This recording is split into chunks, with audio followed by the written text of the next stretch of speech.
ಎಲ್ಲರಿಗೂ ನಮಸ್ಕಾರ. ಇವತ್ತು ಶುಕ್ರವಾರ.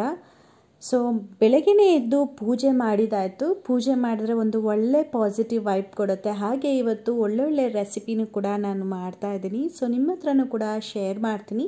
ಶುಕ್ರವಾರ ನಾನು ಬೆಳಗ್ಗೆ ಎದ್ದು ಪೂಜೆ ಮಾಡ್ತೀನಿ, ಆದರೆ ಬ್ರಾಹ್ಮಣ ಮುಹೂರ್ತದಲ್ಲಿ ಪೂಜೆ ಮಾಡೋದಿಲ್ಲ. ಯಾಕಂದರೆ ನಾನು ಎದ್ದೇಳೋದೇ 5:45 ಆಗೋಗುತ್ತೆ. ಇನ್ನು ಎದ್ದು ಎಲ್ಲ ಮಾಡಿ ಪೂಜೆ ಮಾಡೋ ಅಷ್ಟೊತ್ತಿಗೆ 6:30, 7 ಕೂಡ ಆಗಿಬಿಡುತ್ತೆ ಒಂದೊಂದು ಸತಿ. ಸೊ ಪೂಜೆ ಎಲ್ಲ ಆಯಿತು. ಪೂಜೆ ಆದಮೇಲೆ ಇವಾಗ ಕೆಲಸನ ಶುರು ಮಾಡ್ಕೋಬೇಕು. ಏನು ಅಡುಗೆ ಮಾಡಬೇಕಂದ್ರೆ ಇವತ್ತು ನಾನು ಸಬ್ಸಿಗೆ ಸೊಪ್ಪನ್ನ ಬಳಸ್ಕೊಂಡು ಖಾರ ಪೊಂಗಲ್ನ ಮಾಡ್ತಾಯಿದ್ದೀನಿ. ಆ ಕಾರಣಕ್ಕೆ ನಾನು ಮೊದಲೇ ಉದ್ದಿನಬೇಳೆ ಹಾಗೆ ಅರ್ಕನೂ ಕೂಡ ನೆನಾಕಿಟ್ಟಿದ್ದೆ. ಅದ್ರ ತಕ್ಕಂತೆ ಎಷ್ಟು ಹಾಕಿದ್ದೀನಿ ಅದ್ರ ತಕ್ಕಂತೆ ನೀರು ಹಾಗೆ ಸ್ವಲ್ಪ ರುಚಿಗೆ ತಕ್ಕಷ್ಟು ಉಪ್ಪನ್ನ ಹಾಕಿ ಕುಕ್ಕರ್ ಲಿಡ್ನ ಮುಚ್ಚಿಬಿಟ್ಟು ಇವಾಗ ಸ್ಟವ್ ಮೇಲೆ ಇಡ್ತೀನಿ ಕೂಗೋದಕ್ಕೆ. ನಾವು ನೀರನ್ನ ಜಾಸ್ತಿ ಹಾಕಿದ್ರೆ ತುಂಬ ಟೇಸ್ಟಿಯಾಗಿ ಬರುತ್ತೆ. ನೀರು ಕಡಿಮೆ ಹಾಕಿದರೆ ಒಗ್ಗರಣೆಯಲ್ಲಿ ಸ್ವಲ್ಪ ನೀರನ್ನ ಹಾಕಿ ಹೊಂದಿಸ್ಕೊಂಡ್ರು ಕೂಡ ನಮಗೆ ಅದೇ ಟೇಸ್ಟೇ ಸಿಗುತ್ತೆ. ಮಾಡೋ ರೀತಿಯಲ್ಲಿ ನಾವು ವೆರೈಟಿಯಾಗಿ ಮಾಡ್ಬೋದು. ಖಾರ ಪೊಂಗಲ್ ನಾವು ಬರೀ ಮೆಣಸು ಜೀರಿಗೆ ಅಲ್ಲ, ನಾವು ಸಬ್ಸಿಗೆ ಸೊಪ್ಪಿನ ಖಾರ ಪೊಂಗಲ್ ಮಾಡ್ಬೋದು, ಬರೀ ಪುದೀನ ಸೊಪ್ಪಿನ ಮಾಡ್ಬೋದು, ಮೆಂತ್ಯ ಸೊಪ್ಪಿನ ಮಾಡ್ಬೋದು. ಎಷ್ಟು ಟೇಸ್ಟಿಯಾಗಿರುತ್ತೆ ಅಂದರೆ ನಾನು ಮಿಲಿಟ್ಸ್ನ ಪ್ರತಿದಿನ ಬಳಸೋದಕ್ಕೆ ಶುರು ಮಾಡಿದಾಗಿಂದ ಈ ರೀತಿ ಒಳ್ಳೆ ರೆಸಿಪೀಸ್ನ ಮಿಸ್ ಮಾಡ್ಕೊಂಡಿದ್ದೆ ಇಷ್ಟು ದಿನ ಅಂತಲೇ ಅನಿಸುತ್ತೆ. ಇವಾಗ ಮಡಿಕೆ ಕಾಳನ್ನ ನಾನು ಮೊಳಕೆ ತೆಗೆದು ಇಟ್ಟಿದ್ದೆ. ಇವಾಗ ಅದನ್ನು ಕೂಡ ಮಡಿಕೆಗೆ ಹಾಕಿ ಅದಕ್ಕೆ ಬೇಯೋದಕ್ಕೆ ಎಷ್ಟು ಬೇಕೋ ಅದ್ರ ತಕ್ಕಷ್ಟು ಮಾತ್ರ ನೀರನ್ನ ಹಾಕೋತೀನಿ. ಅದಕ್ಕೆ ಸ್ವಲ್ಪ ರುಚಿಗಾಗುವಷ್ಟು ಉಪ್ಪನ್ನ ಹಾಕಿ ಇವಾಗ ನಾನು ಕಾಯೋದಕ್ಕೆ ಇಡ್ತೀನಿ. ಇದಕ್ಕೆ ನಾನು ಲಿಡ್ನ ಮುಚ್ತೀನಿ. ಆವಾಗ ನೀಟಾಗಿ ಬೇಯುತ್ತೆ. ನಾನು ಲೋ ಫ್ಲೇಮಲ್ಲೇ ಎಲ್ಲದನ್ನು ಮಾಡೋದ್ರಿಂದ ನೀಟಾಗಿ ಬೇಯುತ್ತೆ. ಹಾಗೆ ನಾನು ಹಾಲನ್ನ ಕೂಡ ಇವತ್ತು ಕಾಯೋದಕ್ಕಿಟ್ಟಿದ್ದೀನಿ. ಇವತ್ತು ಹಾಲಿಂದ ಒಂದು ಸ್ಪೆಷಲ್ ರೆಸಿಪಿನ ಮಾಡ್ತಾಯಿದ್ದೀನಿ. ಆ ಕಾರಣಕ್ಕೆ ನಾನು ಬಾದಾಮಿನೂ ಕೂಡ ನೆನಾಕಿದ್ದೆ. ಒಂದು 10ರಿಂದ 12 ನೆನಾಕಿದ್ದೆ. ಒಂದು 4 ತಿನ್ನೋದಕ್ಕೆ ಅಂತ ಇಟ್ಬಿಟ್ಟು ಇನ್ನು ಮಿಕ್ಕಿದ್ದನ್ನೆಲ್ಲ ರುಬ್ಬೋದಕ್ಕೆ ಹಾಕ್ಕೊಳ್ಳೋಣ ಅಂತ ಹೇಳಿ ಎಲ್ಲದನ್ನು ಕೂಡ ಒಂದೇ ಸತಿ ತರಕಾರಿ ಹೆಚ್ಚೋದಕ್ಕೆ ಕೂರ್ತೀನಲ್ವ ಆವಾಗಲೇ ಈ ರೀತಿ ಎಲ್ಲದನ್ನು ಕೂಡ ಬಿಡಿಸಿ ಒಂದು ಕಡೆ ಎತ್ತಿಟ್ಕೋತೀನಿ. ಹಾಗೆ ಮಸ್ಕ್ ಮಿಲನ್ನು ಕೂಡ ತಂದಿದ್ರು. ಇದನ್ನು ಫಸ್ಟು ನಾನು ನೀಟಾಗಿ ಕಟ್ ಮಾಡ್ಕೋತೀನಿ. ನಾನು ಹಾಲು ಕಾಯಿಸೋದಕ್ಕೆ ಏನು ಇಟ್ಕೊಂಡಿದ್ದಲ್ಲೋ ಆ ಕಾರಣಕ್ಕೆ ನಾನು ಇದನ್ನು ಕೂಡ ಕಟ್ ಮಾಡ್ಕೋತಾ ಇದ್ದೀನಿ. ಫಸ್ಟು ನಾನು ಈ ರೀತಿ ಸ್ಲೈಸ್ನ ರೀತಿಯಲ್ಲಿ ಕಟ್ ಮಾಡಿ ಇಟ್ಕೋತೀನಿ. ಹಾಗೆ ರುಬ್ಬೋದಕ್ಕೂ ಬೇಕು. ಆ ಕಾರಣಕ್ಕೆ ರುಬ್ಬೋದಕ್ಕೆ ದೊಡ್ಡದಾಗಿ ಹಾಗೇ ನೀಟಾಗಿ ಸಿಪ್ಪೆ ತೆಗೆದುಬಿಟ್ಟು ಕಟ್ ಮಾಡಿ ನೀಟಾಗಿ ಇಟ್ಕೋತೀನಿ. ಈ ರೀತಿ ನಾನು ರುಬ್ಬೋದಕ್ಕೆ ಕಟ್ ಮಾಡ್ತೀನಿ. ಯಾಕಂದರೆ ಸ್ಲೈಸಾಗಿ ಕಟ್ಟೋದ್ರಿಂದ ಪ್ರಯೋಜನ ಇಲ್ಲ. ಅದನ್ನೆಲ್ಲ ನಾನು ಮತ್ತೆ ರುಬ್ತೀನಲ್ವ ಆ ಕಾರಣಕ್ಕೆ. ಇವಾಗ ನಾನು ಜ್ಯೂಸ್ ಅಂದರೆ ಕ್ಯಾರೆಟ್ ಜ್ಯೂಸ್ ಮಾಡ್ತಾಯಿದ್ದೀನಿ. ಸೊ ಅದಕ್ಕೋಸ್ಕರ ಕ್ಯಾರೆಟ್ ಜ್ಯೂಸ್ ಅಂದರೆ ಮಾರ್ನಿಂಗ್ ಡಿಟಾಕ್ಸಿ ಡ್ರಿಂಕ್ನ ಮಾಡ್ತಾಯಿದ್ದೀನಿ. ಇನ್ನು ಬಸ್ಸಾರಿಗೂ ಕೂಡ ಇಡಬೇಕು, ಸಾರನ್ನ ಮಾಡಬೇಕು. ಸಾರು 2 ದಿನದಿಂದ ಮಾಡಿರಲಿಲ್ಲ. ಆ ಕಾರಣಕ್ಕೆ ಸಾರು ಹಾಗೇ ಒಗ್ಗರಣೆಗೆ ಎಲ್ಲದಕ್ಕೂ ಈರುಳ್ಳಿನ ಹೆಚ್ಚಿಟ್ಕೋತಾ ಇದ್ದೀನಿ. ಸಾರು ಇವತ್ತು ಟೈಮ್ ಆಗಿಲ್ಲ ಅಂದರೆ ಸಂಜೆ ಮಾಡ್ಕೊಳ್ಳೋಣ ಅಂತ ಹೇಳಿ ಈರುಳ್ಳಿನ ಎತ್ತಿಟ್ಟಿದ್ದೀನಿ, ಆದರೆ ಹೆಚ್ಚಿಟ್ಟಿಲ್ಲ. ಸೊ ಹಸಿಮೆಣ್ಸಿನ್ಕಾಯಿ, ಈರುಳ್ಳಿ, ಕರಿಬೇವಿನ ಸೊಪ್ಪೆಲ್ಲ ರೆಡಿ ಆಯಿತು. ಹಾಗೆ ಈ ಜಾರಲ್ಲಿ ನಾನು ಕಡಲೆ ಬೀಜನ ರುಬ್ಬಿಟ್ಕೊಂಡಿದ್ದೆ. ಅದೇ ಜಾರಿಗೆ ಹಾಕ್ಕೊಂಡಿದ್ದೀನಿ ಅಷ್ಟೇ, ಏನೂ ಆಗಲ್ಲ ಅಂತ.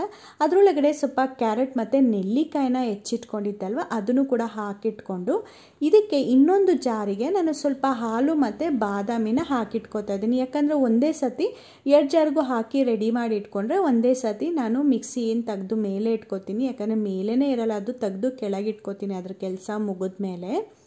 ಅದಕ್ಕೆ 2 ಜಾರ್ಗೂ ರೆಡಿ ಮಾಡಿ ಇಟ್ಕೊಂಡು ಇವಾಗ ನಾನು 2 ಕೂಡ ರುಬ್ಬಿ ಇಟ್ಕೊಂಡಿದ್ದೀನಿ. ಮೊದಲನೇದಾಗಿ ನಾನಿವಾಗ ಡಿಟಾಕ್ಸಿ ಡ್ರಿಂಕ್ನ ಏನು ಮಾಡ್ಕೊಂಡಿದ್ದೆ ಅದನ್ನು ನಾನು ಸೋದಿಸ್ಕೋತೀನಿ. ಇದರಲ್ಲಿ ನೀಟಾಗಿ ಈ ರೀತಿ ನಾನು ನೀರು ಹಾಕ್ಕೊಂಡು ಜಾರಿಗೆ ಅದಾದಮೇಲೆ ಈ ರೀತಿ ನೀಟಾಗಿ ಸೋಸ್ಕೊಂಡಿದ್ದಾದಮೇಲೆ ಫಸ್ಟು ಗ್ಲಾಸಿಗೆ ಇದನ್ನು ಹಾಕ್ಕೊಂಡು ಕುಡಿದ್ಬಿಡ್ತೀವಿ. ಅಕಸ್ಮಾತ್ ಇವಾಗ ನಾವಿಬ್ಬರು ಕುಡಿಯೋ ಥರ ಇಲ್ಲ ಅಥವಾ ಕುಡಿಯೋಕ್ಕಾಗಲ್ಲ, ಸ್ವಲ್ಪ ಹೊತ್ತಾದ್ಮೇಲೆ ಕುಡಿತೀವಿ ಅನ್ನೋದಿದ್ದರೆ ನಾನು ರೆಡಿ ಮಾಡಿ ಇಟ್ಟಿರ್ತೀನಿ, ಆದರೆ ರುಬ್ಬೋದಿಲ್ಲ. ಇವಾಗ ಬಾದಾಮಿ ಹಾಗೆ ಡಿಟಾಕ್ಸಿ ಡ್ರಿಂಕ್ನ ಕುಡಿದಿದ್ದಾಯಿತು. ಮತ್ತು ನಾನು ಹಾಲನ್ನ ಕಾಯಿಸಿ ಕೆನೆನ ತೆಗ್ದಿದ್ದೆ. ಮತ್ತು ಇವಾಗ ಕಾಯೋದಕ್ಕಿಟ್ಟು ನಾನು ಏನು ಬಾದಾಮಿ ಹಾಲನ್ನ ಮಾಡಿಟ್ಟಿದ್ದಲ್ವ, ಬಾದಾಮಿ ಸ್ವಲ್ಪ ಹಾಲು 2 ಕೂಡ ಮಿಕ್ಸ್ ಮಾಡಿಟ್ಟಿದ್ನಲ್ಲ ಅದನ್ನು ಕೂಡ ಹಾಕಿ ಮತ್ತೆ ಕಾಯಿಸ್ತಾ ಇದ್ದೀನಿ. ಇವಾಗ ನೀವು ನೋಡ್ಬೋದು ಹಣ್ಣನ್ನು ಹಾಕಿ ರುಬ್ಕೋತಾ ಇದ್ದೀನಿ. ಇದಕ್ಕೆ ಸ್ವಲ್ಪ ನೀರನ್ನ ಹಾಕೋತೀನಿ. ಸ್ವಲ್ಪ ಅಂದರೆ ಸ್ವಲ್ಪ ಹಾಕೋತೀನಿ. ಈ ರೀತಿ ರುಬ್ಬಿ ಕೂಡ ಎತ್ತಿಟ್ಕೊಂಡು ಮಿಕ್ಸಿ ಜಾರ್ನ ಕೆಳಗಡೆ ಎತ್ತಿಡಬೇಕು. ನಾನು ಕೌಂಟರ್ ಟಾಪಲ್ಲಿ ಇಟ್ಕೊಳ್ಳೋದಕ್ಕೆ ನನಗೆ ಜಾಗ ಸಾಲೋದಿಲ್ಲ. ಆ ಕಾರಣಕ್ಕೆ ಮಿಕ್ಸಿಗೆ ಹಾಕುವಂಥದ್ದನ್ನೆಲ್ಲ ಕೂಡ ನೀಟಾಗಿ ಒಂದೇ ಸತಿ ಮಾಡ್ಕೋತೀನಿ. ಇವಾಗ ನಾನು ಒಂದು ಕಡೆ ಒಗ್ಗರಣೆನೂ ಕೂಡ ಹಾಕೋತಿದ್ದೀನಿ. ಯಾಕಂದರೆ ಮಡಿಕೆ ಕಾಳನ್ನ ನಾನು ಬೇಯಕ್ಕಿಟ್ಟಿದ್ದೆ ಅಲ್ವಾ ಆವಾಗಲೇ, ಎಲ್ಲ ಹೆಚ್ಕೊಂಡು ಬರೋಷ್ಟರೊಳಗೆ ಅದು ಕೂಡ ಬೆಂದಿತ್ತು, ಬೇರೆ ಕಡೆ ಇಟ್ಕೊಂಡು ಇವಾಗ ನಾನು ಆ ಕಾಳಿಗೆ ಒಗ್ಗರಣೆ ಹಾಕೋದಕ್ಕೆ ಸ್ವಲ್ಪ ಎಣ್ಣೆ, ಜೀರಿಗೆ, ಸಾಸಿವೆ ಹಾಕಿ ಅದಕ್ಕೆ ಈರುಳ್ಳಿ, ಎರಡೆರಡು ಹಸಿಮೆಣ್ಸಿನ್ಕಾಯಿ, ಕರ್ಬೇವಿನ ಸೊಪ್ಪನ್ನ ಹಾಕಿ ಒಗ್ಗರಣೆಗೆ ಇಟ್ಕೊಂಡು ನೀಟಾಗಿ ಫ್ರೈ ಮಾಡ್ಕೊತಾ ಇದ್ದೀನಿ. ಹಾಗೆ ಇನ್ನೊಂದು ಕಡೆ ಹಾಲು ಉಕ್ಕದ ಹಾಗೆ ನೀಟಾಗಿ ಕೈಯಾಡಿಕೊಂಡು ನೋಡ್ಕೋತಾ ಇದ್ದೀನಿ. ಅದು ಒನ್ಸ್ ನೀಟಾಗಿ ಕಾದಿದೆ ಅಂದರೆ ಎತ್ತಿಟ್ಕೋಬಹುದು ಅಂತ. ಇವಾಗ ನಾನು ಇನ್ನೊಂದು ಬೌಲ್ಗೆ ಹಾಕ್ಕೊಂಡು ಇದಕ್ಕೆ ನಾನು ಬಾದಾಮಿ ಪೌಡರ್, MTR ಬಾದಾಮಿ ಪೌಡರ್ನ ಹಾಕ್ತಾಯಿದ್ದೀನಿ. ಇದನ್ನು ಹಾಕೋದ್ರಿಂದ ಸ್ವಲ್ಪ ಕಲರ್ ಚೇಂಜ್ ಆಗುತ್ತೆ ಅಂತ ಹೇಳಿ ಈ ಥರ ಹಾಕ್ಕೊಂಡು ಒಂದು ಪಾತ್ರೆಯಿಂದ ಒಂದು ಪಾತ್ರೆಗೆ ನೀಟಾಗಿ ಮಳ್ಳಾಕೋತಾ ಇದ್ದೀನಿ. ಯಾಕಂದರೆ ಒಂದೊಂದು ಸತಿ ಗಂಟಾಗಿಬಿಡತ್ತೆ, ಆವಾಗ ಗಂಟಾದರೆ ಟೇಸ್ಟು ಬಿಟ್ಕೊಳ್ಳಲ್ಲ, ನೀಟಾಗಿರಲ್ಲ, ತಿನ್ನೋದಕ್ಕೆ ಅಥವಾ ಕುಡಿಯೋದಕ್ಕೆ ಆಗೋದಿಲ್ಲ. ಆ ಕಾರಣಕ್ಕೆ ಈ ರೀತಿ ಮಳ್ಳಾಕಿದ್ಮೇಲೆ ಒಗ್ಗರಣೆ ಮಾಡ್ತಿದ್ದಂಥ ಬಾಣಲಿನ ನಾನು ಈ ಕಡೆ ಸ್ಟವ್ಗೆ ಇಟ್ಕೊಂಡೆ. ಸೊ ಈ ಥರ ಮಡಿಕೆ ಕಾಳನ್ನ ಆಲ್ರೆಡಿ ಬೇಯಿಸಿಟ್ಕೊಂಡಿದ್ದಲ್ವ, ಅದನ್ನು ನಾನು ಹಾಕ್ಕೊಂಡು ನೀಟಾಗಿ ಈ ರೀತಿ ಕೈಯಾಡ್ಕೋತೀನಿ. ಒಗ್ಗರಣೆ ಕಾಳನ್ನ ಯಾವಾಗಲೂ ಮಾಡ್ಕೊಂಡು ತಿನ್ನೋದ್ರಿಂದ ತುಂಬಾ ಒಳ್ಳೆಯದು. ಹಾಗೆ ಎಲ್ಲ ಪ್ರೋಟೀನ್, ಕ್ಯಾಲ್ಶಿಯಮ್ಸ್ ಎಲ್ಲದೂ ಕೂಡ ನಮ್ಮ ದೇಹಕ್ಕೆ ಸಿಗುತ್ತೆ. ಯಾವುದೇ ಕಾಳಾಗಿದ್ರೆ ನೆನಾಕ್ಬಿಟ್ಟು ಮೊಳಕೆನ ತೆಗೆದುಬಿಟ್ಟು ಒಗ್ಗರಣೆ ಹಾಕೋದ್ರಿಂದ ಒಳ್ಳೆಯದು.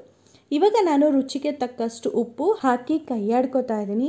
ಹಾಗೆ ಒಂದೆರಡು ಈ ರೀತಿ ಆಚೆಗಡೆ ಬಿದ್ದಾಗ ಆವಾಗಲೇ ತೆಗೆದು ಹಾಕ್ಕೊಳ್ತೀನಿ. ಅಕಸ್ಮಾತ್ ತುಂಬ ಕೆಳಗೆ ಬಿತ್ತಂದರೆ ನಾನು ಎಸ್ದು ಬಿಡ್ತೀನಿ. ಈ ಕಾರಣಕ್ಕೇ ನಾನು ಬಂದು ಅಡುಗೆ ಮನೆಗೆ ಫಸ್ಟು ಒರೆಸ್ಬಿಟ್ಟು ಆಮೇಲೆ ಅಡುಗೆನ ಮಾಡೋದಕ್ಕೆ ಶುರು ಮಾಡ್ತೀನಿ. ಇನ್ನು ತುರಿದಿಟ್ಕೊಂಡಿರುವಂಥ ತೆಂಗಿನ ತುರಿನೂ ಕೂಡ ಹಾಕ್ಕೊಂಡು ಈ ರೀತಿ ನೀಟಾಗಿ ಕೈಯಾಡ್ಕೋತೀನಿ. ಒಂದೊಂದು ಸತಿ ನಾನು ತುರಿದಿಟ್ಕೋತೀನಿ, ಯಾಕಂದರೆ ನನಗೆ ಆ ಒಂದು ಸ್ಲೈಸ್ನೆಲ್ಲ ಮಾಡಿ ಮತ್ತೆ ಅದನ್ನು ರುಬ್ಬಿ ಮಾಡೋದಕ್ಕೆ ಇಷ್ಟ ಇಲ್ಲ. ನಾನು ಡಿಫಾಲ್ಟಾಗೆ ತುರಿದಿಟ್ಕೊಂಡ್ಬಿಡ್ತೀನಿ. ಈ ರೀತಿ ನಾನು ಮಾಡ್ಕೊಂಡ್ಮೇಲೆ ನೋಡ್ಬೋದು ಒಗ್ಗರಣೆ ಕಾಳು ರೆಡಿ ಆಗಿದೆ ಸರ್ವ್ ಮಾಡೋದಕ್ಕೆ. ಇದನ್ನು ನಾನು ಫಸ್ಟು ಒಂದು ಸೈಡಿಗೆ ಎತ್ತಿಟ್ಕೋತೀನಿ. ಹಾಗೆ ನಾನು ಖಾರ ಪೊಂಗಲ್ ಮಾಡೋದಕ್ಕೂ ಕೂಡ ರೆಡಿ ಮಾಡ್ಕೋಬೇಕಲ್ವ, ಆ ಕಾರಣಕ್ಕೆ. ಸೊ ಇದು ಮಾಡಾದಮೇಲೆ ನಾನು ಇದನ್ನು ಬೇರೆ ಕಡೆ ಶಿಫ್ಟ್ ಮಾಡಿ ಈ ಒಂದು ಸ್ಟವ್ಗೆ ನಾನು ಇನ್ನೊಂದು ಬಾಣಲಿನ ಶಿಫ್ಟ್ ಮಾಡ್ತೀನಿ. ನೋಡ್ಬೋದು ಐರನ್ ತವನ ಇಟ್ಕೊಂಡಿದ್ದೀನಿ. ಇದಕ್ಕೆ ನಾನು ಸ್ವಲ್ಪ ಎಣ್ಣೆನ ಹಾಕ್ಕೋತಿದ್ದೀನಿ. ಸ್ವಲ್ಪ ಅಂದರೆ 1 ಸ್ಪೂನ್ ಆಗೋಷ್ಟು ಸಾಸಿವೆ ಎಣ್ಣೆನ ಹಾಕ್ಕೊಂಡಿದ್ದೀನಿ. ಅಷ್ಟರೊಳಗೆ ಈ ಹಾಲು ಕೂಡ ಕಾದಿದಂಥದ್ದು ತಣ್ಣಗಾಗಿತ್ತು. ಇವಾಗ ನಾನು ಅದನ್ನು ಫ್ರೀಝರ್ಗೆ ಇಡ್ತಾ ಇದ್ದೀನಿ. ಇವಾಗ ಎಣ್ಣೆಗೆ ನಾನು ಸಾಸಿವೆ, ಜೀರಿಗೆ, ಉದ್ದಿನಬೇಳೆ ಹಾಗೆ ಮೆಣಸು ಇಷ್ಟನ್ನು ಕೂಡ ನೀಟಾಗಿ ಹಾಕ್ಕೊಂಡು ಒಗ್ಗರಣೆಯಲ್ಲಿ ಬೇಯಿಸ್ಕೊತಾ ಇದ್ದೀನಿ. ಬೇಯಿಸ್ಕೊಂಡಿದ್ದ ತಕ್ಷಣವೇ ಇವಾಗ ನೋಡ್ಬೋದು ನಾನು ಹೆಚ್ಚಿಟ್ಕೊಂಡಿರುವಂಥ ಸಬ್ಸಿಗೆ ಸೊಪ್ಪನ್ನ ಹಾಕ್ಕೊಳ್ತಿದ್ದೀನಿ. ಎಷ್ಟೋ ಕಡೆ ನಾನು ನೋಡಿದ್ದೀನಿ ಖಾರ ಪೊಂಗಲ್ಗೂ ಕೂಡ ಈರುಳ್ಳಿ ಹಾಕ್ತಾರೆ. ಆವಾಗ ಚಿತ್ರಾನ್ನಕ್ಕೂ ಖಾರ ಪೊಂಗಲ್ಗೂ ವ್ಯತ್ಯಾಸನೇ ಇರಲ್ಲ ಅನಿಸುತ್ತೆ. ನಾನು ಈರುಳ್ಳಿನ ಹಾಕಲ್ಲ. ಒಂದೊಂದು ಕಡೆ ಒಂದೊಂದು ರೀತಿಯಲ್ಲಿ ಮಾಡ್ತಾರೆ. ಹಾಗೆ ನಾವು ನಮ್ಮ ರೀತಿಯಲ್ಲಿ ಮಾಡ್ತಾಯಿದ್ದೀನಿ ಅಷ್ಟೇ. ಇವಾಗ ಒಂದು ಸ್ವಲ್ಪ ಗುಂಟೂರು ಮೆಣಸಿನ್ಕಾಯಿನ ಹಾಕ್ತಿದ್ದೀನಿ, ಸ್ವಲ್ಪ ಟೇಸ್ಟ್ ಚೆನ್ನಾಗಿರುತ್ತೆ ಅಂತ. ಬಟ್ ಖಾರದ ಪುಡಿನೂ ಕೂಡ ಹಾಕ್ತೀನಿ. ಇದರಲ್ಲಿ ಅಷ್ಟು ಖಾರ ಬಿಟ್ಕೊಳ್ಳೋದಿಲ್ಲ. ಸೊ ಇವಾಗ ನೀಟಾಗಿ ಸಬ್ಸಿಗೆ ಸೊಪ್ಪು ಫ್ರೈ ಆಗಬೇಕು. ಸಬ್ಸಿಗೆ ಸೊಪ್ಪು ಹೇಗಂದರೆ ಸ್ವಲ್ಪ ಫ್ರೈ ಆಗೋದಕ್ಕೆ ಸ್ವಲ್ಪ ಟೈಮ್ ತೊಗೊಳುತ್ತೆ. ಅದು ಎಣ್ಣೆಯಲ್ಲಿ ಅದು ನೋಡಿದಾಗ ಅನಿಸುತ್ತೆ ಓ ಫ್ರೈ ಆಗಿದೆ ಅಂತ. ಬಟ್ ಆದರೆ ಅದಷ್ಟು ನೀಟಾಗಿ ಫ್ರೈ ಆಗೋದಕ್ಕೆ ಟೈಮ್ ಆಗುತ್ತೆ. ಈಗ ಕರ್ಬೇವಿನ ಸೊಪ್ಪನ್ನ ಕೂಡ ಹಾಕ್ಕೊಳ್ತಿದ್ದೀನಿ. ಕರ್ಬೇವಿನ ಸೊಪ್ಪು ಲೀಫ್ ತುಂಬ ದೊಡ್ಡದಿತ್ತು, ನಾನು ಹೆಚ್ಚಾಕಬೇಕಾಗಿತ್ತು ಅಂತ ಅಂದ್ಕೊಂಡೆ. ಬಟ್ ಹಾಗೇ ನಾನು ವೀಡಿಯೋ ಮಾಡ್ತಿದ್ದೆ ಅಲ್ವಾ, ಹೆಚ್ಚಾಕೋಕ್ಕಾಗಲಿಲ್ಲ. ಇವಾಗ ನಾನು ಕುಕ್ಕರ್ ಲಿಡ್ಡು ಕೂಡ ಓಪನ್ ಮಾಡಿಬಿಟ್ಟು ಅದು ನೀಟಾಗಿ ಬೆಂದಿದೆಯಾ ಹೇಗೆ ಅಂತ ಹೇಳಿ ಏನು ಅರ್ಕ ಮತ್ತು ಹೆಸರು ಬೇಳೆನ ಇಟ್ಟಿದ್ದೆ ನೋಡಿಕೊಂಡು ಹಾಗೆ ಲಿಡ್ನ ಓಪನ್ ಮಾಡಿ ಇಟ್ಟಿದ್ದೀನಿ. ಈ ಕಡೆ ನಾನು ಸ್ವಲ್ಪ ಒಗ್ಗರಣೆಗೆ ನೀರನ್ನ ಹಾಕಿ ಸ್ವಲ್ಪ ಅರಿಶಿನನೂ ಕೂಡ ಹಾಕಿ ನೀಟಾಗಿ ಕೈಯಾಡ್ಕೋತಾ ಇದ್ದೀನಿ. ಖಾರ ಪೊಂಗಲ್ಗೆ ಅರಿಶಿನ ಮೇನ್ ಇಂಗ್ರೀಡಿಯೆಂಟ್. ಕಾಯಿ ಕೂಡ ಖಾಲಿಯಾಗಿತ್ತು, ಸೊ ಆ ಕಾರಣಕ್ಕೆ ಕಾಯಿನ ಕೂಡ ತುರಿದಿಟ್ಕೊಂಡ್ಬಿಟ್ಟೆ. ಇವಾಗ ನಾನು ಇದನ್ನು ಒಂದು ಬಾಕ್ಸಿಗೆ ಹಾಕ್ಕೊಂಡು ಈ ಒಂದು ತಿಂಡಿಗೆ ಎಷ್ಟು ಬೇಕೋ ಅಷ್ಟನ್ನು ಮಾತ್ರ ಕಾಯಿನ ಈ ತುರೆಮಣಿಯಲ್ಲಿ ಇಟ್ಕೊಂಡು ನಾನು ಆ ಕಾಯಿನ ಕೂಡ ಹಾಕ್ಕೊಂಡು ಇವಾಗ ನೀಟಾಗಿ ಒಗ್ಗರಣೆಯಲ್ಲಿ ಬೇಯಿಸ್ಕೊತಾ ಇದ್ದೀನಿ. ನೀರು ನೀಟಾಗಿ ಕುದಿಬೇಕು, ಕಾಯಿ ಕೂಡ ನೀಟಾಗಿ ಬೇಯಬೇಕು. ಕಾಯಿ ಬೆಂದಿಲ್ಲ ಅಂದರೆ ಅಡುಗೆ ಬೇಗ ಅಲಸೋಗ್ಬಿಡತ್ತೆ. ಇವಾಗ ಕುಕ್ಕರಲ್ಲಿ ನೋಡಿ ಈ ರೀತಿ ತೆಳುಗಿತ್ತು ಅಂದರೆ ನಾವು ಒಗ್ಗರಣೆಗೆ ಸ್ವಲ್ಪ ನೀರನ್ನ ಹಾಕ್ಕೊಂಡ್ರೆ ಸಾಕು. ಅಕಸ್ಮಾತ್ ಏನಾದರೂ ಕರೆಕ್ಟಾಗಿತ್ತು, ಮೀಡಿಯಮ್ ಆಗಿತ್ತು ಅಂದರೆ ಸ್ವಲ್ಪ ನೀರನ್ನ ಜಾಸ್ತಿ ಹಾಕ್ಕೋಬೇಕು. ಬಾಣಲಿಲಿರುವಂಥ ಒಗ್ಗರಣೆ ನೀಟಾಗಿ ಬೆಂದಿದೆ. ಇವಾಗ ಕುಕ್ಕರಲ್ಲಿ ಕುಗ್ಸಿರುವಂಥ ಅರ್ಕ ಹಾಗೆ ಬೇಳೆ ಎರಡೂ ಕೂಡ ನಾನಿವಾಗ ಬಾಣಲಿಗೆ ಹಾಕ್ಕೊಳ್ತಿದ್ದೀನಿ. ಈ ರೀತಿ ಕೈಯಾಡಬೇಕು. ಸ್ವಲ್ಪ ಕಷ್ಟ ಆಗುತ್ತೆ, ಯಾಕಂದರೆ ಅದು ಐರನ್ ಬಾಣಲಿ ಆಗಿರೋದ್ರಿಂದ ಮರದ ಕೋಲಲ್ಲಿ ಜಾಸ್ತಿ ಅದರಲ್ಲಿ ಅಡುಗೆನ ಕೈಯಾಡೋದಕ್ಕೆ ಕಷ್ಟ ಆಗುತ್ತೆ. ಅದಕ್ಕೆ ನಾನು ಇವಾಗ ಸ್ಟೀಲ್ ಸೌಟಿಗೆ ಚೇಂಜ್ ಮಾಡಿಕೊಂಡೆ. ಒಗ್ಗರಣೆ ಮಾಡಬೇಕಾದ್ರೆ ಆ ಥರ ಸೌಟು ಸ್ವಲ್ಪ ಸುಲಭ, ಈಸಿ ಬಳಸೋದಕ್ಕೆ. ಅದು ಅಡುಗೆ ಜಾಸ್ತಿ ಆಯಿತು ಅಂದರೆ ಕೈಯಾಡೋದಕ್ಕೆ ಸ್ವಲ್ಪ ಕಷ್ಟ ಆಗುತ್ತೆ. ಈ ರೀತಿ ನೀಟಾಗಿ ಕೈಯಾಡಬೇಕು. ಹಾಗೆ ಅರಿಶಿನ ಪ್ರತಿಯೊಂದು ನಾವೇನು ಹಾಕಿದ್ವಿ ಇವಾಗ ಬೇಯಿಸ್ಬಿಟ್ಟು ಎಲ್ಲದಕ್ಕೂ ಕೂಡ ನೀಟಾಗಿ ಅರಿಶಿನ ಇಳಿಬೇಕು. ಆ ಕಾರಣಕ್ಕೆ ಲಿಡ್ಡನ್ನ ಮುಚ್ಚಿ ಮತ್ತು ಲಿಡ್ಡನ್ನ ತೆಗೆದಾಗ ನೀವು ನೋಡ್ಬೋದು ಕಲರ್ ಯಾವ ರೀತಿ ಇದೆ ಅಂತ. ಸಬ್ಸಿಗೆ ಸೊಪ್ಪಿನ ಫ್ಲೇವರ್ ಎಷ್ಟು ಚೆನ್ನಾಗಿರುತ್ತೆ, ಹಾಗೆ ಎಷ್ಟು ಟೇಸ್ಟಿಯಾಗಿರುತ್ತೆ ಗೊತ್ತಾ, ತುಂಬ ಟೇಸ್ಟಿಯಾಗಿರುತ್ತೆ. ನೀವು ಕೂಡ ಒಂದು ಸತಿ ಮನೆಯಲ್ಲಿ ಮಾಡ್ಕೊಂಡು ತಿನ್ನಿ. ಬಿಸಿ ಬಿಸಿ ತಿನ್ನೋಕ್ಕಂತೂ ನನಗಂತೂ ತುಂಬ ಇಷ್ಟ. ಇವಾಗ ಸ್ವಲ್ಪ ಜೀರಿಗೆ ಪುಡಿ ಹಾಗೆ ಮೆಣಸಿನ ಪುಡಿ ಎರಡೂ ಕೂಡ ಹಾಕಿ ನೀಟಾಗಿ ಕೈಯಾಡ್ಕೊತೀನಿ. ಯಾಕಂದರೆ ನಾವು ಮೆಣಸು ಅಥವಾ ಜೀರಿಗೆ ರಾ ಹಾಕಿದ್ರೂ ಕೂಡ ಆ ಫ್ಲೇವರ್ ಅಷ್ಟು ಬಿಟ್ಕೊಂಡಿರಲ್ಲ, ಪೌಡರ್ ಹಾಕಿದ್ರೂ ಕೂಡ ಚೆನ್ನಾಗಿರುತ್ತೆ. ಹಾಗೆ ಮಧ್ಯದಲ್ಲಿ ಅದು ಮೆಣಸು ಜೀರಿಗೆ ಸಿಗ್ತಾ ಇದ್ರೆ ಆ ಟೇಸ್ಟ್ ಕೂಡ ತುಂಬ ಚೆನ್ನಾಗಿರುತ್ತೆ. ಆ ಕಾರಣಕ್ಕೆ ನಾನು ಎರಡೂ ಕೂಡ ಬಳಸ್ಕೊತೀನಿ. ಸೊ ಇವಾಗ ನೀಟಾಗಿ ಕೈಯಾಡಿಬಿಟ್ಟು ಇವಾಗ ಸರ್ವ್ ಮಾಡೋದು ಕೂಡ ರೆಡಿ ಆಯಿತು. ನಿಮಗೇನಾದರೂ ಖಾರ ಏನಾದರೂ ಸ್ವಲ್ಪ ಕಡಿಮೆ ಆಯಿತು ಅಂದರೆ ನೀವು ಖಾರದ ಪುಡಿನ ಕೂಡ ಹಾಕ್ಕೋಬೋದು. ಈಗ ಒಂದು ಸತಿ ನೀಟಾಗಿ ಜೀರಿಗೆ ಮೆಣಸು ನೀಟಾಗಿ ಹರಡ್ಕೊಳ್ಳಿ ಅಂತ ಹೇಳಿ ಲಿಡ್ಡನ್ನ ಮುಚ್ಚಿಟ್ಬಿಟ್ಟು ನಾನು ಬೇಯಿಸಿದೆ. ಇವಾಗ ರೆಡಿ ಫಾರ್ ಸರ್ವ್. ಖರ್ಜೂರನ ಬಳಸ್ಕೊಂಡು ಒಂದು ಡೆಸರ್ಟ್ನ ರೆಡಿ ಮಾಡೋಣ ಅಂತ ಹೇಳಿಬಿಟ್ಟು ನಾನಿವಾಗ ರೆಡಿ ಮಾಡ್ತಿದ್ದೀನಿ. ಆದರೆ ನಾನಿಲ್ಲಿ ಸ್ವಲ್ಪ ಹಾಲನ್ನ ಜಾಸ್ತಿ ಬಳಸ್ತಾ ಇದ್ದೀನಿ, ಯಾಕಂದರೆ ಆ ಒಂದು ಜ್ಯೂಸ್ ಥರ ಕುಡಿಯೋದಕ್ಕೆ ನನಗಿಷ್ಟ. ಆ ಕಾರಣಕ್ಕೆ ಸ್ವಲ್ಪ ನಾನು ಅದಕ್ಕೆ ಹಣ್ಣನ್ನು ಕೂಡ ಹೆಚ್ಚಿ ಹಾಕ್ತೀನಲ್ವ, ಅದನ್ನು ಸಪ್ರೇಟಾಗಿ ತಿಂದು ಹಾಗೆ ಜ್ಯೂಸನ್ನ ಕುಡಿಯೋದು. ಇವಾಗ ಜಾಮೂನ್ನ ಕುಡಿದ್ಬಿಟ್ಟು ಆ ರಸನೂ ಕೂಡ ಒಬ್ಬೊಬ್ರು ಇಷ್ಟಪಡ್ತಾರೆ, ಒಬ್ಬೊಬ್ಬರು ಜಾಮೂನ್ ಮಾತ್ರ ತಿಂತಾರೆ, ಆದರೆ ಸಕ್ಕರೆ ಪಾಕನ ತಿನ್ನಲ್ಲ, ಆ ರೀತಿ. ಈಗ ಮಸ್ಮಿಲನ್ನು ರುಬ್ಬಿಟ್ಕೊಂಡಿರೋದನ್ನಂತೂ ಕೂಡ ನಾನು ಹಾಲಿಗೆ ಹಾಕ್ಕೊಂಡಿದ್ದೀನಿ. 1 ಕಪ್ಪಿಗೆ ಹಾಲು ಎತ್ತಿಟ್ಕೊಂಡಿದ್ದೀನಿ. ಯಾಕಂತ ಹೇಳಿದ್ರೆ ಮಿಕ್ಸಿ ಜಾರ್ಗೂ ಕೂಡ ಈ ರೀತಿ ನೀರನ್ನ ಬಳಸೋದು ಬೇಡ, ಹಾಲನ್ನೇ ಬಳಸ್ಕೊಂಡು ನೀಟಾಗಿ ಎಲ್ಲ ಅದರೊಳಗಿರುವಂಥ ಕ್ರೀಮಿನ ತಗೊಳ್ಳೋಣ ಅಂತ. ಹಾಗೆ ಸ್ವಲ್ಪ ಬೆಲ್ಲನ ಹಾಕ್ತಾಯಿದ್ದೀನಿ, 2 ಸ್ಪೂನ್ ಹಾಕ್ತಾಯಿದ್ದೀನಿ. ಯಾಕಂದರೆ ನಾನು ಬಳಸ್ತಾ ಇರುವ ಹಣ್ಣಲ್ಲಿ ಅಷ್ಟು ಸಿಹಿ ಇಲ್ಲ, ಆ ಕಾರಣಕ್ಕೆ. ಇವಾಗ ಸ್ವಲ್ಪ ಬಿಸಿಲಿರೋದ್ರಿಂದ ಸ್ವಲ್ಪ ಬೇಗ ಬಾಡೋ ಥರನೂ ಕೂಡ ಆಗ್ತಾಯಿದೆ, ಅದಕ್ಕೋಸ್ಕರ. ಇವಾಗ ಸ್ಲೈಡ್ಸಾಗಿ ಕಟ್ ಮಾಡ್ಕೊಂಡಿರೋವಂಥ ಹಣ್ಣು ಕೂಡ ಹಾಕ್ಕೊಂಡು ಈ ರೀತಿ ನಾನು ಮಿಕ್ಸ್ ಮಾಡಿಕೊಂಡು ಇದನ್ನು ಇನ್ನೊಂದು 1/2 ಅವರ್ ಫ್ರಿಜ್ಜಲ್ಲಿ ಇಟ್ಕೋತೀನಿ. ನಾವು ಹೇಗಂತ ಹೇಳಿದ್ರೆ ಇದನ್ನು ಹಣ್ಣೆಲ್ಲ ತಿಂದು ಇದನ್ನು ಏನು ಹಾಲು ಇದೆಯಲ್ಲ ಜ್ಯೂಸ್ ರೀತಿಯಲ್ಲಿ ಅಥವಾ ಮಿಲ್ಕ್ ಶೇಕ್ ರೀತಿಯಲ್ಲಿ ಕುಡಿತೀವಿ, ನಮಗಿಷ್ಟ ಆಗುತ್ತೆ. ಇದಕ್ಕೆ ನಾವು ದಾಳಿಂಬೆ ಹಣ್ಣು, ದ್ರಾಕ್ಷಿ, ಆ್ಯಪಲ್ ಈ ರೀತಿ ಎಲ್ಲ ಹಣ್ಣು ಹಾಕ್ಕೊಂಡ್ರೂ ಕೂಡ ತುಂಬಾ ಚೆನ್ನಾಗಿರುತ್ತೆ. ನಾನು ಬರೀ ಒಂದೇ ಹಣ್ಣನ್ನು ಬಳಸ್ಕೊಂಡು ಇವಾಗ ಈ ರೆಸಿಪಿನ ಮಾಡ್ಕೊತಾ ಇದ್ದೀನಿ. ಇವಾಗ ಮೊದಲು ಇದನ್ನು ದೇವ್ರಿಗೆ ನೈವೇದ್ಯ ಮಾಡೋಣ, ಶುಕ್ರವಾರ ಅಲ್ವ, ಆ ಕಾರಣಕ್ಕೆ ದೇವ್ರಿಗೆ ಒಂದು ಬಟ್ಲಿಗೆ ಹಾಕಿ ನೈವೇದ್ಯ ಇಟ್ಬಿಟ್ಟು ಬರ್ತೀನಿ. ಇದಾದಮೇಲೆ ನನ್ನ ಅಡುಗೆ ಎಲ್ಲ ಏನು ಮಾಡಿದ್ದೀನಿ ಎಲ್ಲ ಜೋಡಿಸ್ಬಿಟ್ಟು ಆಫೀಸ್ಗೆ ಹೊರಡೋದು.